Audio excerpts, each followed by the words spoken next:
बच्चों, कैसे हैं आप। उम्मीद करता हूं आप बहुत अच्छे और स्वस्थ होंगे। मैं आपका फिजिक्स टीचर कुंदन एक बार फिर से आपका अपने चैनल गुरुकुल स्टडी रूम में स्वागत करता हूं। और आज मैं लेकर आया हूं क्लास 10 का बहुत ही खूबसूरत सा टॉपिक जिसका नाम है इलेक्ट्रिक एनर्जी। तो हेडिंग डालें electric energy. Electric energy. Electric energy को समझने के लिए हम लोगों ने लास्ट वीडियो में बात की थी इलेक्ट्रिक पावर के बारे में। तो आपको पहले इलेक्ट्रिक पावर के बारे में जानना होगा। इलेक्ट्रिक पावर, हमारे पास फॉर्मूला था बच्चों, work done electric work done. क्या लिख सकते हैं हम लोग इसको? Electric work done, electric work done per unit time. Okay, कितना सारा काम आप कितने कम से कम टाइम या कितने ज्यादा से ज्यादा टाइम में कंप्लीट करते हैं, ये आपके पावर को रिप्रेजेंट करता है।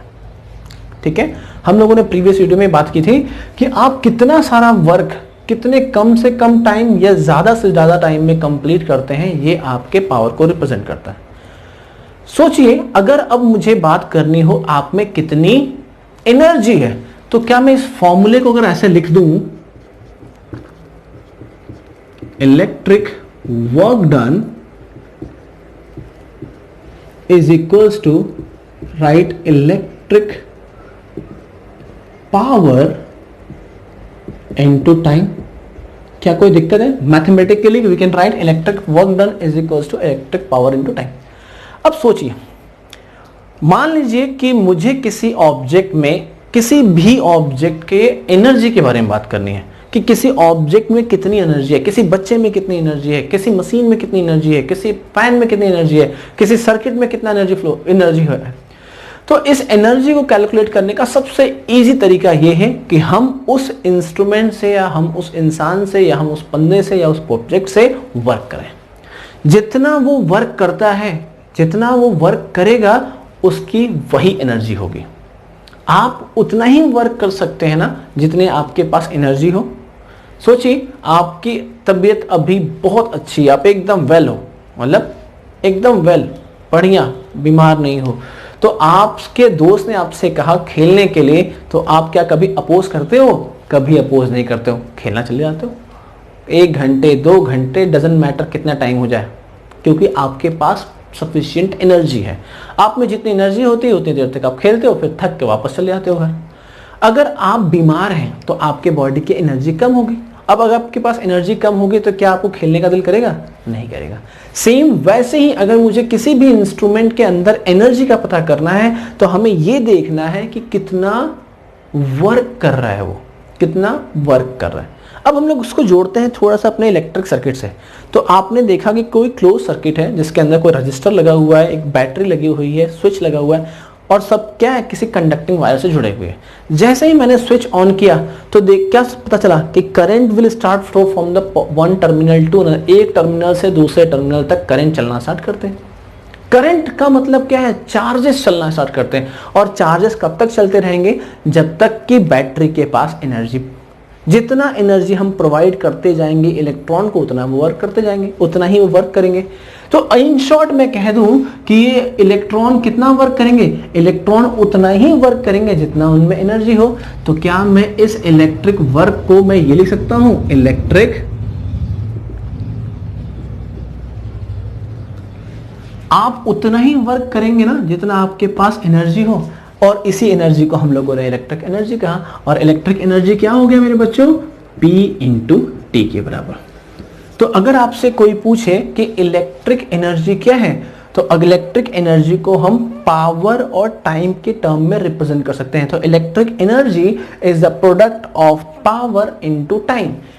अगर मैं ये कह दूं कि हमारे पास जो भी अप्लायंसेज है, चाहे वो बल्ब हो, टीवी हो, फ्रिज हो, वो कितने पावर का है और कितने समय तक चलता है, इन दोनों का जो प्रोडक्ट होगा वही हमारी इलेक्ट्रिक एनर्जी होगी। अगर पीछे के मैकेनिक्स देखें तो उसमें कितने देर तक इलेक्ट्रॉन दौड़ रहे होंगे, ठीक है, वही हमें क्या करना है, उसकी एनर्जी को बताएगा। किसी सर्किट में कितनी एनर्जी, किसी सर्किट में कितने इलेक्ट्रॉन देर तक घूम रहे हैं वो किस पर डिपेंड करता है, एनर्जी पर डिपेंड करता है। जितनी एनर्जी मिलती जाएगी उतनी देर तक वो वर्क करते रहेंगे। ठीक है बच्चों, तो यहां से हमें एक फॉर्मूला मिलता है, electric energy is the product of, चाहे तो आप इसको डिफाइन के फॉर्म में लिखें तो electric energy is the product of power into time. अब बात करते हैं इसकी यूनिट की, तो एसआई यूनिट, अब ये एनर्जी है तो एनर्जी को हम लोग किस में मेजर करते हैं, जूल में करते हैं। What is the SI unit of electric energy, तो इलेक्ट्रिक एनर्जी को हम लोग जूल में मेजर करते हैं। पर जनरली जहां हम लोग कमर्शियल यूनिट के बारे में बात करते हैं, हमारे घरों में जो करंट आता है ना, तो गवर्नमेंट क्या करती है, उस इलेक्ट्रिसिटी की बिहाफ में आपसे कुछ पैसे वसूलती है कि आपने कितनी एनर्जी कंज्यूम की। तो एनर्जी क्या करते हैं, गवर्नमेंट ये चेक करती है कि आप अपने घर में कितने देर तक कितनी एनर्जी कंज्यूम करते हो, यानी आपके घरों में जितने इंस्ट्रूमेंट हैं उनके पास कुछ पावर होगा, और कितने देर तक वो वर्क करते हैं, कितने देर तक वो चलते हैं, इन्हीं दोनों के प्रोडक्ट को तो एनर्जी कहते हैं। तो आपने आपके घरों में जितने अप्लायंसेज हैं वो कितने देर तक चलते हैं, उसी से हम क्या करते हैं, एनर्जी कैलकुलेट करते हैं। और गवर्नमेंट क्या करती है, उस एनर्जी को कुछ प्राइस में क्या कर रखा है, स्टोर कर रहा है कि भैया आप इतनी एनर्जी कंज्यूम करते हैं तो आपको इतना पे करना पड़ेगा, आपने इतनी एनर्जी कंज्यूम की है तो आपको इतना पे करना पड़ेगा। हर स्टेट में, हर कंट्री में अलग अलग गवर्नमेंट ने पैरामीटर लगा रखे हैं। तो इन शॉर्ट मैं ये कहना चाहता हूं आपसे कि गवर्नमेंट जो हमसे पैसे वसूलती है वो हमारे एनर्जी पे, कि आपके एक अप्लायंसेज ने कितनी एनर्जी कंज्यूम की है।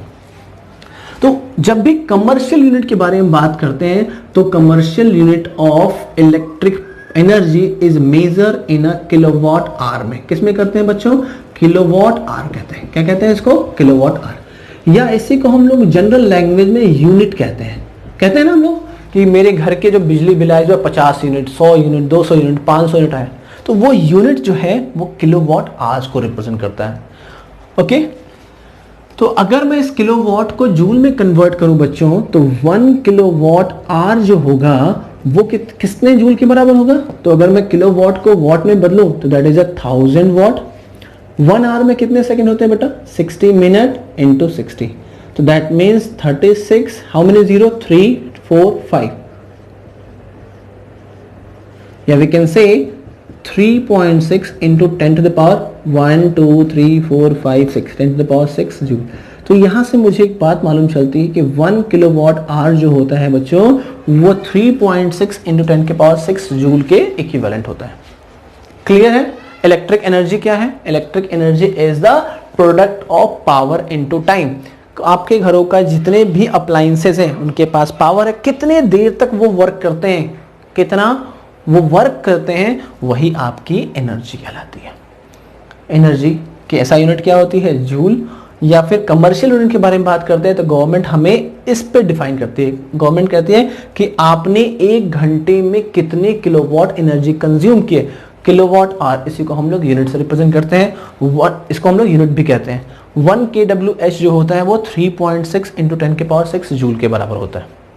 ओके बच्चों, क्लियर है इलेक्ट्रिक एनर्जी। अब हम लोग बात करते हैं नेक्स्ट टॉपिक पे, और ये हमारे चैप्टर का लास्ट टॉपिक भी होने वाला है, और उसका नाम है हीटिंग इफेक्ट। तो हेडिंग डालेंगे हीटिंग इफेक्ट क्या होता है, हेडिंग डालेंगे हीटिंग इफेक्ट। कोई आपसे पूछे कि हीटिंग इफेक्ट क्या है, नाम से ही मालूम चल रहा है हीट का मतलब कुछ गर्मी। तो अगर मैं ये कह दूं इलेक्ट्रिकल एनर्जी का, क्या बच्चों, इलेक्ट्रिकल एनर्जी का हीट एनर्जी में कन्वर्ट होना, इलेक्ट्रिकल एनर्जी का हीट एनर्जी में कन्वर्ट होना ही क्या कहलाता है, हमारा हीटिंग इफेक्ट कहलाता है। सोचिए, क्या आपने कभी इसे देखा है। हाँ, अगर हम लोग सर्दियों के सीजन में करंट को कहां पास करते हैं, अगर हमारा करंट किस में जाए, अगर हमारा करंट किसी गीजर में जाए या फिर रूम हीटर में जाए, तो वो क्या करता है, दैट इलेक्ट्रिकल एनर्जी, गया करंट और हमें क्या मिला, हीट मिला। इलेक्ट्रिक बल्ब, आपने करंट पास किया और बल्ब क्या होता है, ग्लो करना स्टार्ट होता है, और ग्लो हीट के कारण हमें उससे लाइट मिलती है। तो इलेक्ट्रिकल एनर्जी का हीट एनर्जी में कन्वर्ट होना ही क्या कहलाता है, हमारा हीटिंग इफेक्ट कहलाता है। ओके बच्चों, तो कोई आपसे पूछे कि हीटिंग इफेक्ट क्या है, तो क्या बोलोगे, सीधे 1 line, heating energy, heat energy का इलेक्ट्रिकल एनर्जी का हीट एनर्जी में कन्वर्ट होना आपका हीटिंग एनर्जी कहलाता है। और हमारे पास बहुत सारे अप्लायंसेज हैं जिनसे हमें हीट मिलता है और उस हीट का हम लोग यूटिलाइज करते हैं। आपके कपड़े प्रेस करने के लिए इलेक्ट्रिक आयरन, हम करंट पास करते हैं, उससे हीट निकलता है और हमारा कपड़ा प्रेस होता है। हमारा इलेक्ट्रिक टोस्टर हो गया, हम लोग क्या करते हैं, करंट पास करते हैं, हमारा टोस्टर, उससे हीट निकलता है। हमारा माइक्रो ओवन हो गया था। ये बहुत सारे इंस्ट्रूमेंट हैं जिनसे हम पास करंट करते हैं और मिलता क्या है, हीट। बच्चों एक चीज याद रखना, energy neither be created, energy conserve value है, neither be created nor be destroy. हम एनर्जी को नहीं बना सकते हैं, नहीं बिगाड़ सकते हैं, हम सिर्फ एनर्जी को एक फॉर्म से दूसरे फॉर्म में बदल सकते हैं। यहां देखिए इलेक्ट्रिकल एनर्जी, इस समय एनर्जी जो है इलेक्ट्रिसिटी के फॉर्म में है, अगर वो हम लोगों ने किसमें कन्वर्ट कर दिया, हीट के फॉर्म में, तो क्या हमारी एनर्जी कम हुई? नहीं सर, एनर्जी का सिर्फ फॉर्म बदल गया। अब यहाँ की जो इलेक्ट्रिक एनर्जी थी वो हीट के फॉर्म में मिल रही है। तो इस चीज को जूल साहब ने देखा और जूल साहब ने एक बड़ा सा बहुत अच्छा सा फॉर्मूला बनाया और उसे बताया H is equals to I square R T. उन्होंने कहा heating effect is directly proportional to the square of current, resistance and time. और यहां से एक फॉर्मूला बहुत अच्छा सा मिला हीटिंग इफेक्ट कैलकुलेट करने के लिए। मैथमेटिकली हम लोग हीटिंग इफेक्ट को कैलकुलेट करने के लिए ये फॉर्मूला यूज करते हैं, आई स्क्वायर आर टी। अब इस ये फॉर्मूला आया कैसे, इसके बारे में बात करते हैं। इसके बारे में आपको जूल साहब ने बताया था। किसने बताया था? जूल्स ने। तो इसीलिए इस लॉ को हम लोग जूल्स लॉ ऑफ हीटिंग भी कहते हैं। क्या कहते हैं बच्चों? जूल्स लॉ ऑफ हीटिंग भी कहते हैं। तो जूल साहब ने क्या देखा कि अगर किसी भी अप्लायंसेस में, किसी भी क्लोज सर्किट के अंदर अगर आप करंट पास करते हो और वो करंट लगातार पास हो रही है तो कुछ देर के बाद वो गर्म हो जाती है। और इस चीज को आपने फील भी किया होगा। आपके कमरे में इलेक्ट्रिक बल्ब जल रहा होगा, आपने स्विच ऑन किया, कुछ देर तक बल्ब को ग्लो करने दीजिए, उसके बाद टच करिए, क्या आपको फील होगा? गर्माहट से फील होगी। आपके कमरे में फैन चल रहा होगा, कुछ फैन का स्विच ऑन कीजिए, कुछ देर के बाद उसे टच कीजिए तो आपको गर्माहट से फील होती है। यानी वो जो एनर्जी है, इलेक्ट्रिक एनर्जी हीट एनर्जी के फॉर्म में बदल रही है। तो उन्होंने कहा कि heating effect is directly proportional to the square of current. उन्होंने ऑब्जर्वेशन को देखा और उसके बाद कहा कि heating effect is directly proportional to the square of current. किसी इंस्ट्रूमेंट में हीट उतना ही ज्यादा प्रोड्यूस होगा जितने देर तक उसमें करंट, जितने देर तक वो अप्लायंसेस में करंट लगातार जा रहा होगा। यानी heating effect is directly proportional to time. जितने देर तक वो इंस्ट्रूमेंट वर्क कर रहा होगा, जितने देर तक वो इंस्ट्रूमेंट वर्क कर रहा है, यानी लगातार उसमें करंट पास होता जा रहा है, तो उसमें हीट प्रोड्यूस होता जाएगा सर। जितना देर तक होगा उतना ही ज्यादा। अभी आपने फैन को ऑन किया और तुरंत ऑफ किया, अब टच कीजिए, नहीं गर्म होगा क्योंकि टाइम बहुत कम था। टाइम बहुत कम होगा तो उसमें हीट भी बहुत कम प्रोड्यूस होगा। अगर आपने टाइम बढ़ा दिया, बहुत देर तक आपका फैन चल रहा है, सुबह से चलने जा रहा है, अब उसको छूकर देखिए गर्म हो जाएगा। क्यों? क्योंकि टाइम बढ़ गया तो आपका हीटिंग इफेक्ट भी बढ़ गया। तो जूल साहब ने ये भी चीज ऑब्जर्व किया। फिर देखा कि heating effect is directly proportional to the R. यानी आर क्या था बच्चों? आर हमारा वो रेजिस्टेंस। रेजिस्टेंस क्या था? अपोज। किसका अपोज करता है? करंट का।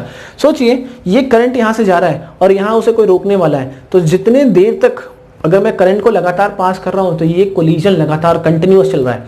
और जब भी कोई चीज टकराता है तो क्या होता है? एनर्जी रिलीज होती है और वो एनर्जी हमें हीट के फॉर्म में मिलती है। तो रेजिस्टेंस, जितना ज्यादा रेजिस्टेंस की वैल्यू होगी, यानी जितना ज्यादा अपोज ज्यादा करेगा, उतना ही ज्यादा हीट क्या होगा? फ्लो करेगा, उतना ही ज्यादा हीट जनरेट होगा। मैंने कहा ना, आपके घर का इलेक्ट्रिक बल्ब, आपका हीटर, इन दोनों ही डिफरेंट मटेरियल्स के बने हैं, इनके रेजिस्टेंस वैल्यू डिफरेंट है। एक है आपका नाइक्रोम का वायर, एक हमारा सिंपल क्या है, हमारा नाइक्रोम वायर है, और एक हमारा क्या है? टंगस्टन। टंगस्टन बहुत जल्दी गर्म होता है, आपने स्विच ऑन किया वो ग्लो करना स्टार्ट किया, लेकिन नाइक्रोम वायर को कुछ टाइम लगता है। यानी रेजिस्टेंस बढ़ाओगे तो आपका हीट भी बढ़ेगा। तो जूल साहब ने इन तीनों ऑब्जर्वेशन को कंबाइन किया और ये फॉर्मूला लिखा और कहा कि H is directly proportional to I square R T. अगर इस प्रोपोर्शनल के साइन को हटाते तो हमें क्या लिखना पड़ता है? कांस्टेंट। हमने बोल दिया यहाँ पे कांस्टेंट K है और ये आई स्क्वायर आर टी के बराबर है, वेयर K इज अ 1, ये कांस्टेंट वैल्यू है। तो हमें हीटिंग इफेक्ट के लिए एक फॉर्मूला मिल गया, H is equals to I square R T. ठीक है बच्चों, ये फॉर्मूला। अब आपके एग्जाम में कभी कभी पूछा जाता है कि ये फॉर्मूला, हीटिंग इफेक्ट का फॉर्मूला डिराइव कीजिए, ये फॉर्मूला आया कहां से? तो इसका डेरिवेशन करते हैं। अब मैंने क्या बोला, ये जूल साहब का कंक्लूजन है, तो कंक्लूजन निकला कहां से होगा, कहीं से कुछ ऑब्जर्वेशन तो देखा होगा, ऑब्जर्वेशन करने के बाद ही तो कंक्लूजन निकलती है। तो देखिए हम लोग इसको डिराइव करते हैं, ये फॉर्मूला कैसे आया। चलिए हेडिंग डाल देंगे आप लोग, डेरिवेशन ऑफ हीटिंग इफेक्ट। क्या हेडिंग डालेंगे,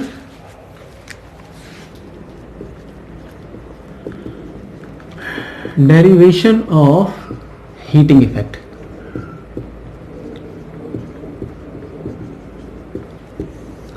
बच्चों हम लोगों ने एक फॉर्मूला पढ़ा था पोटेंशियल का, V is equals to W by Q, पढ़ा है हम लोगों ने।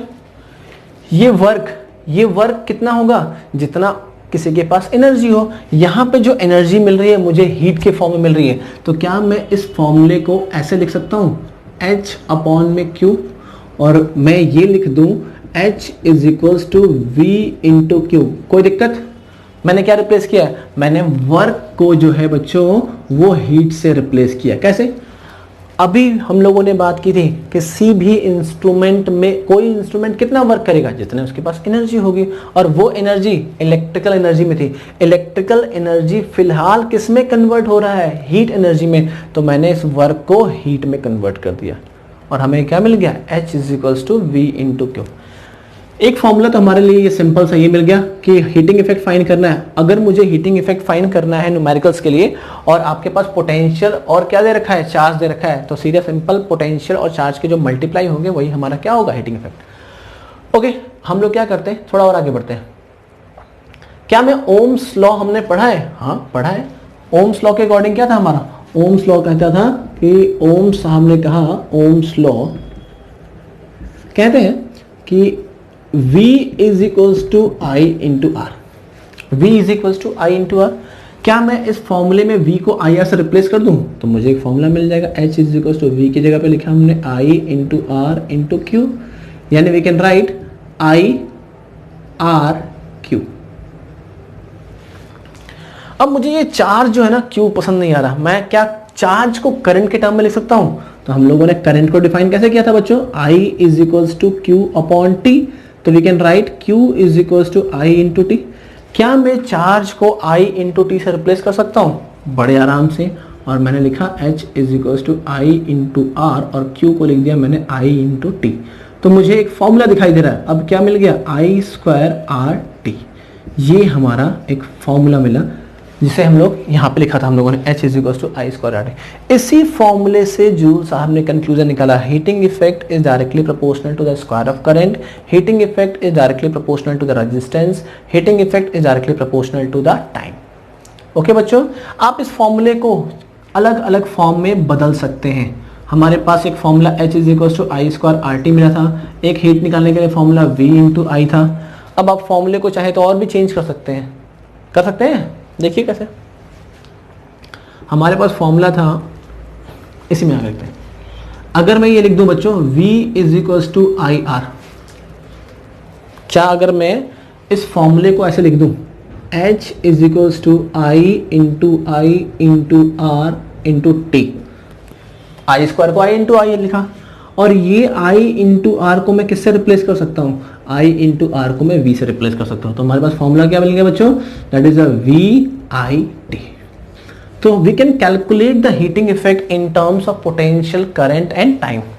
हम लोग हीटिंग इफेक्ट को पोटेंशियल, करंट और टाइम के फॉर्म में भी निकाल सकते हैं, हीटिंग इफेक्ट को V इंटू क्यू के फॉर्म में भी निकाल सकते हैं, हीटिंग इफेक्ट को आई स्क्वायर आर टी के टर्म में भी निकाल सकते हैं। कोई बच्चा कहेगा क्या मैं सर इसको और रिप्लेस कर सकता हूं, डेफिनेटली रिप्लेस कर सकते हैं।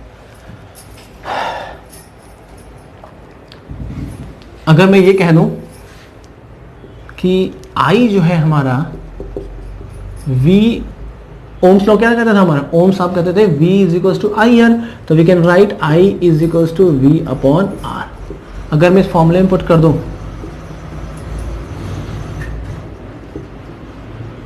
I की जगह पे क्या रखा बच्चों, V अपॉन में R इंटू टी, तो फॉर्मूला क्या बन जाएगा, हमारा हीटिंग इफेक्ट का फॉर्मूला बन जाएगा V square R into T. ऐसे हम लोग फॉर्मूले को कई फॉर्म में रिप्रेजेंट कर सकते हैं, चेंज कर सकते हैं। ओके, तो चाहे आप फॉर्मूला ये याद रखें आई स्क्वायर आर टी, चाहे आप formula V is equals to H is equals to V I T लिखें, H is equals to V in T Q लिखें, H is equals to V square R into T करें, सबका मतलब आपका heating effect ही है। और ये सारे फॉर्मूले हमें न्यूमेरिकल्स में बहुत हेल्प करते हैं। एग्जाम में जब हमारे पास न्यूमेरिकल सॉल्व करने के लिए आता है या फिर प्रैक्टिस करते हैं हम लोग न्यूमेरिकल के लिए, तो आपको हर बार इस फॉर्म में क्वेश्चंस नहीं दिया जाएगा कि आपको आई भी गिवन है, आर भी गिवन है, टी भी मालूम है, बताइए हीटिंग इफेक्ट, ये तो बहुत इजी क्वेश्चन हो जाएगा। तो वो कभी आपको पोटेंशियल के टर्म में देंगे, पोटेंशियल और करंट के टर्म में देंगे, हो सकता है आपको पोटेंशियल और चार्ज के फॉर्म में दे रखा हो। तो हम किसी भी सिचुएशन में हीटिंग इफेक्ट निकाल, हम लोगों ने पूरा का पूरा इलेक्ट्रिसिटी चैप्टर कंप्लीट कर लिया। आने वाले वीडियो में हम हर टॉपिक पे आपको न्यूमेरिकल्स भी कराएंगे। अगर आपको चैनल बहुत अच्छा लग रहा हो या अच्छा भी लग रहा हो तो प्लीज़ लाइक एंड सब्सक्राइब जरूर कर दें।